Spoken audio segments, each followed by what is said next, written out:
फजर की अजान की मीठी आवाज़ पूरे कस्बे में फैल रही थी। हर गली में रहमत की ठंडी हवा धीरे धीरे दस्तक दे रही थी। मगर उसी सुबह एक घर के भीतर गहरा सन्नाटा पसरा हुआ था। उस छोटे से घर में रहने वाला फैज़ान पूरी रात सो नहीं पाया था। उसकी आंखों के नीचे थकान थी, मगर दिल में उससे बड़ी बेचैनी थी। उसे ऐसा लग रहा था जैसे ज़िंदगी के सारे दरवाजे एक साथ बंद हो गए हों। उसके बूढ़े वालिद नमाज पढ़कर तस्बीह कर रहे थे। उसकी माँ चुपचाप रोटियां सेक रही थी और बार बार बेटे को देख लेती थी, मगर किसी की ज़ुबान पर कोई शिकायत नहीं थी। फैज़ान मेहनती था और हलाल रोज़ी कमाने की पूरी कोशिश करता था।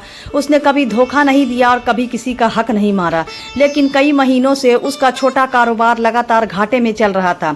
जिस दुकान से उसकी रोज़ी चलती थी वहाँ अब ग्राहक कम आने लगे थे। जिन लोगों ने उधार लिया था वे लौट कर दिखाई नहीं देते थे। घर का खर्च हर दिन पहले से अधिक मुश्किल होता जा रहा था।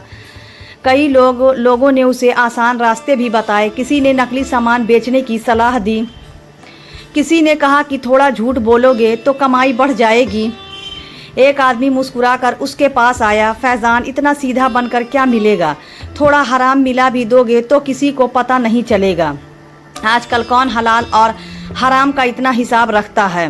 फैज़ान ने उसकी बात ध्यान से सुनी। उसके दिल में एक पल के लिए कमज़ोरी ज़रूर आई, मगर अगले ही पल उसने अपने वालिद की बातें याद आ गई। उसे याद आया कि उसके वालिद हमेशा कहते थे, बेटा हलाल का थोड़ा निवाला भी बरकत देता है, हराम का पहाड़ भी आखिरकार इंसान को खाली कर देता है। अल्लाह देर कर सकते हैं मगर अपने बंदे को भूलते नहीं।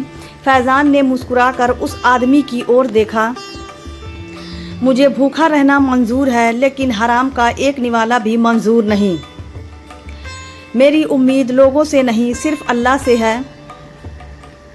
वह आदमी हंसता हुआ चला गया, मगर जाते जाते ताना मार गया कि ऐसी सोच वाले लोग कभी आगे नहीं बढ़ते। फैज़ान ने कोई जवाब नहीं दिया। उस शाम वह घर लौटा तो माँ ने मुस्कुराने की कोशिश की, मगर माँ की आंखों की नमी छिप नहीं सकी। फैज़ान का दिल भर आया। माँ ने धीरे से पूछा, बेटा आज कुछ कमाई हुई क्या? फैज़ान कुछ पल चुप रहा, फिर उसने सिर झुका लिया और धीरे से बोला, अम्मी आज भी कुछ नहीं हुआ। माँ ने बिना कोई शिकवा किए पानी का गिलास उसके सामने रख दिया, फिर बोली, रिस्क देने वाला अल्लाह है, जब तक सांस है उम्मीद भी है। उनकी यह बात सुनकर फैज़ान की आंखें भर आई। उसे लगा जैसे उसकी माँ का यकीन उससे कहीं अधिक मजबूत है। वह चुपचाप उठकर अपने वालिद के पास बैठ गया। वालिद ने उसके कंधे पर हाथ रखा, बेटा कभी अपने गुनाहों पर भी नज़र डालो। मुसीबत हमेशा सज़ा नहीं होती, कई बार यह अल्लाह की तरफ लौटाने का ज़रिया भी होती है। यह बात सीधे फैज़ान के दिल में उतर गई। उसे याद आया कि कारोबार की भाग दौड़ में उसकी कई नमाजें कज़ा हुई थी। कई बार उसने बिना वजह गुस्सा भी किया था। उस रात उसने पहली बार बहुत देर तक अपने रब के सामने रोकर तौबा की। उसने किसी चीज़ की शिकायत नहीं की, बस अपने गुनाहों की माफ़ी मांगता रहा। वह बार बार कहता रहा, ऐ मेरे पालनहार, अगर मेरी गलतियों ने रास्ते बंद किए हैं तो मुझे माफ़ कर दे। मैं तेरे सिवा किसी के दर पर नहीं आया। उसकी आंखों से आंसू रुक ही नहीं रहे थे। दिल का बोझ धीरे धीरे हल्का होने लगा। कई महीनों बाद उसे अजीब सा सुकून महसूस हुआ। अगली सुबह उसने तय किया कि चाहे हालात जैसे भी रहें, अब कोई नमाज नहीं छोड़ेगा। हर काम शुरू करने से पहले दुआ करेगा। उसने अपने बूढ़े पड़ोसी चाचा को सड़क किनारे भारी बोरी उठाते देखा। खुद परेशान होने के बावजूद वह दौड़कर उनकी मदद करने लगा। चाचा की आंखों में दुआ उतर आई। चाचा ने जाते जाते सिर्फ इतना कहा, बेटा जो लोगों का बोझ उठाता है अल्लाह उसका बोझ हल्का कर देता है। फैज़ान मुस्कुराकर वापस अपनी दुकान की ओर चल पड़ा। उसे नहीं मालूम था कि यह छोटा सा नेक अमल उसकी ज़िंदगी का सबसे बड़ा मोड़ बनने वाला है, मगर अभी उसे इसकी कोई खबर नहीं थी। फैज़ान अपनी दुकान पर पहुंचा तो रोज़ की तरह सन्नाटा उसका इंतज़ार कर रहा था। उसने बिना शिकवा किए दुकान खोली और बिस्मिल्लाह पढ़कर बैठ गया। उसके चेहरे पर अब पहले जैसी घबराहट नहीं थी। कुछ ही देर बाद एक अनजान मुसाफिर वहां आकर रुका। उसके हाथ में एक पुरानी सूची थी और चेहरे पर सादगी दिखाई देती थी। उसने बड़े अदब से सलाम किया। फैज़ान ने मुस्कुराकर सलाम का जवाब दिया, फिर पूरी तवज्जो के साथ उसकी ज़रूरत पूछने लगा।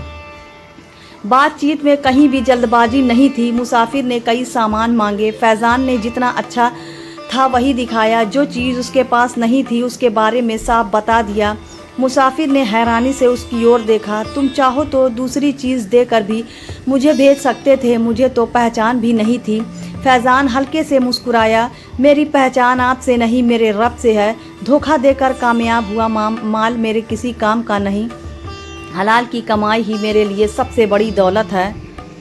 मुसाफिर कुछ पल तक उसे देखता रहा। उसकी आंखों के सम्मान साफ दिखाई देने लगा। उसने सामान लिया और चला गया। फैज़ान ने यह सोचकर उसे विदा किया कि शायद बात यहीं समाप्त हो गई, मगर अल्लाह की योजना इंसानों की सोच से कहीं बड़ी होती है। जो रास्ता उसे दिखाई नहीं दे रहा था वही अब खुलने वाला था। 2 दिन बाद वही मुसाफिर फिर लौट कर आया। इस बार उसके साथ 2 लोग और भी थे। उनके हाथों में कई थैले और कागज़ थे। मुसाफिर ने मुस्कुरा कर कहा, मैं दूर शहर या व्यापारी हूँ। मैं कई दिनों से ईमानदार लोगों की तलाश कर रहा था।